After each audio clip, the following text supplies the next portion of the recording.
Okay, sitting in the driver's seat, checking it out. Impressive looking quilted dash. And it's kind of a combination of silver and black. And I have the seat all the way back. Give you an idea of the possible leg room. I'm 6 feet tall and just plenty of room. It's probably a little bit further back than I would actually drive in. So it has a leather wrap steering wheel. You can see the grips there at the top. A little bit soft to the touch, more rubbery kind of soft.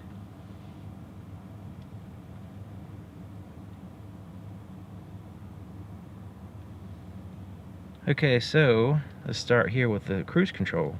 Cruise control is back here. So you turn it on, by pushing that button, set, resume, and cancel. But it's not just a regular cruise control, it's the adaptive cruise control.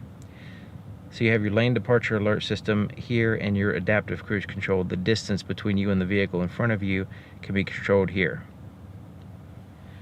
On the left side is your volume for your radio.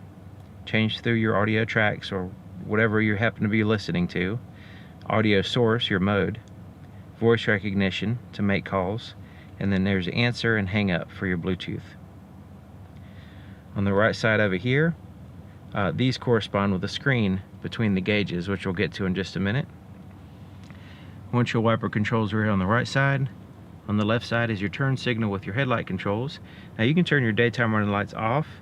You have automatic, parking, and headlights. And then there's your fog lights.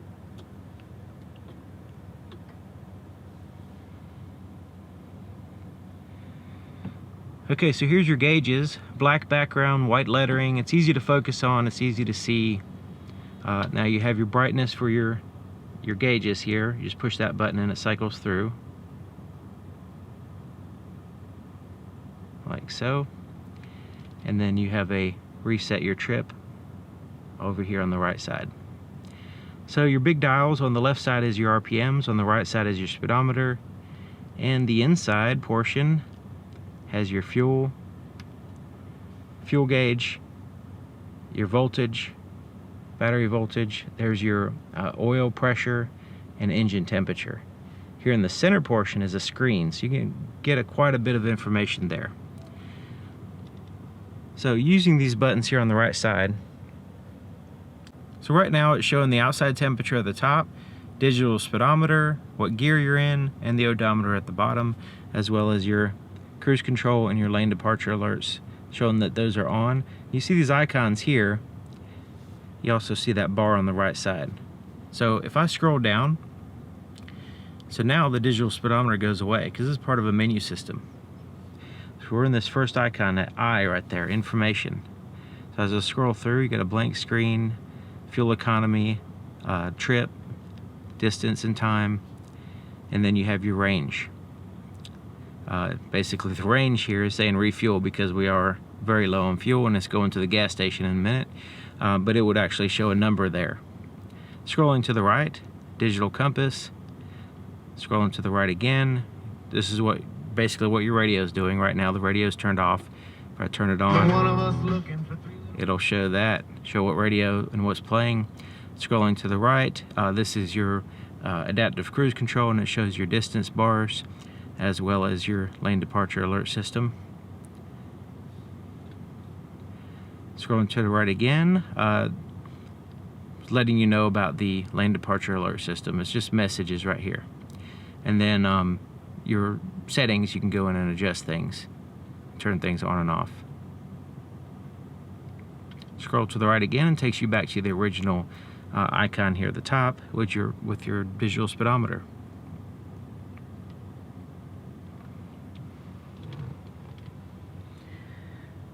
Alright, so here to the right of the steering column, you have your parking sensors, which you can turn on or off. The traction control, which is default on, but you can turn it off in case you need to spin tires, or if you're stuck, you need to get out, that kind of thing. And then your tow and haul mode, you turn that on when you're hauling something, letting the vehicle know that it has some extra weight that it needs to handle. And then you have your trailer brake, gain control, and output here. four-wheel drive settings. So basically it's a two-wheel drive, four-wheel drive high, four-wheel drive low. So it's pretty easy. You just turn a knob and it automatically, through electronics, is able to engage the four-wheel drive system for you. Alright, so it has a traditional radio type system with the volume tuned through the stations. It has a CD player here at the top. And there's your touch screen. It has some physical buttons around the outside here. When you push the home button, it takes you to this home screen that we're in now. So it's a split between the radio, your phone, and the navigation. You go to apps. So you can see the different options here. Navigation, audio, phone, messages. You can adjust your settings. And then you can go and see what your maintenance. Now this is pretty cool because you can keep track of when's the last time you changed oil, when's the last time you changed your air filter, coolant, brake pads, all that stuff. So let's go ahead and go in the navigation, and we can push this button, or we can go like that on the home screen and go to navigation, either way. And so let's go ahead and zoom out so we can get our bearings. We're at Sparks Toyota here in Myrtle Beach, South Carolina. So you can see the ocean there. There's Myrtle Beach. We're on 501. We can put in a destination. We can save destinations, including our home address. Let's look at the radio screen. So you have your presets here on the left side. Whatever's playing, you can change your source, AM, FM, satellite radio, CD, USB, Bluetooth, audio, and auxiliary inputs. Now some of them are blacked out because there's nothing to play in them. So like when you put a CD in, then it'll give you that option.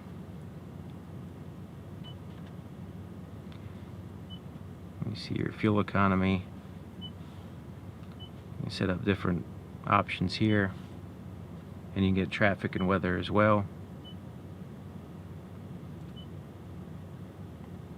So you can see the physical buttons on the outside are helpful, so you don't have to actually go into look through the apps and try to find the one you want. So you have your main ones here, and then your audio is easy to get to.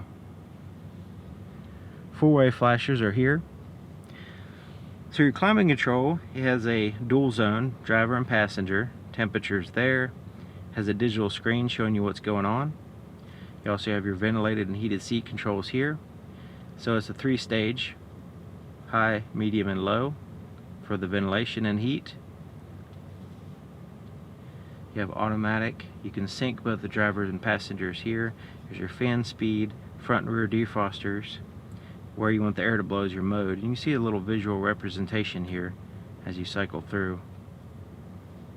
And your temperatures show up here as well. So below the climate control, there's two 12-volt power supplies, a USB and auxiliary input, which has a cover to keep trash from getting in, and then your Toyota security system right there. As part of it anyway. Okay, so there's a little place to put stuff right in here, cup holder, and there's this long place where you can prop up things or put something in there, like prop up a cell phone or whatever. More cup holders over here. Okay, so here's your shifter. It's quite tall, so you just have to follow this groove. Put it in reverse so we can check out the backup camera. So since it's offset, they do put the little center line to let you know where the center is, so that's good. But you can see from the bumper to the sky and all around. Has static guidelines.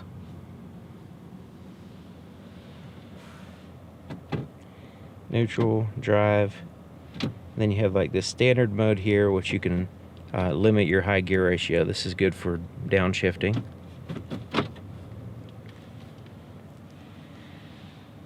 Have some platinum badging, and then you have a little place to put a cell phone or whatever. This armrest is soft to the touch, bottoms out quickly though. And I like the way they have this kind of divider, so this can be your passenger side armrest and this could be yours, so this is considerably bigger. Alright, so this lifts up. And I like the way it doesn't slam down. It just kind of stays wherever you put it. And on the underside, it has a place to put your registration, pins, tissues, or whatever. You can also put a like a tire gauge or something under here as well. Another 12-volt power supply, and there's a large compartment here. It has a felt lining here at the bottom. I wish they would put a different color though, because this black, sometimes it's hard to see down here, but it's really big. So if this had a lighter color, it might be easier to find all your stuff, but you're probably gonna load it up with junk anyway, so you probably won't even see the bottom. It's kind of like a big junk drawer. Oh, it also has a spot right here for wires to go in and out of this compartment. So the dash has a little rubberized holder there as well, and a center speaker. Now, the rear view mirror is auto dim rear view mirror. Also, the side mirrors are auto dim. And right now, they're all auto dimming because I have this shade over the light sensor. So in addition to the turn signal indicator here on the side mirror, it also has the blind spot indicator as well. So you see those little cars there, and so that will illuminate if there's a vehicle in your blind spot on the appropriate side.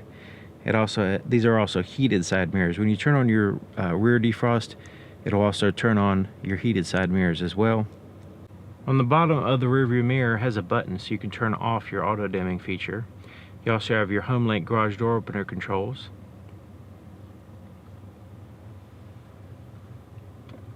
Place to put your sunglasses or safety glasses in here. Another clip. Tap lights. And these buttons are for your sunroof, which we'll get to that in just a minute. We'll also get to the sliding rear glass in a minute as well.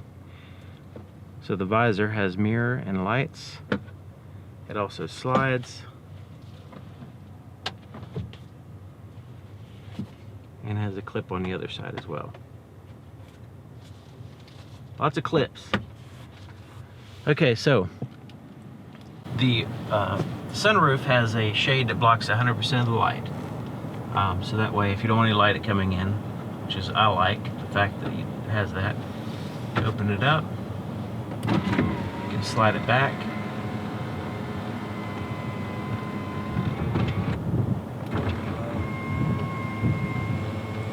Or you can tilt it, like so.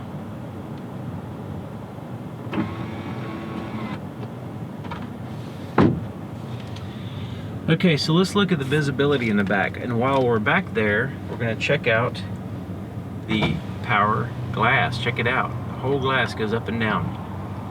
Isn't that awesome? But the visibility, you can see one headrest is down, one is up, so you can give you an idea there.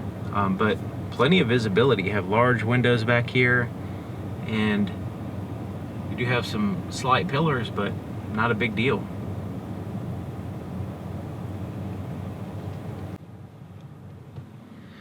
All right, so there you have it. So this is a Platinum Tundra, but it has some customized features. So you're able to kind of see what a Platinum Tundra has as far as features and some of the possibilities as far as what it's going to look like with some upgrades. So thank you for watching. Thank you to Sparks Toyota for allowing me access to this nice vehicle, and I'll see you guys next time.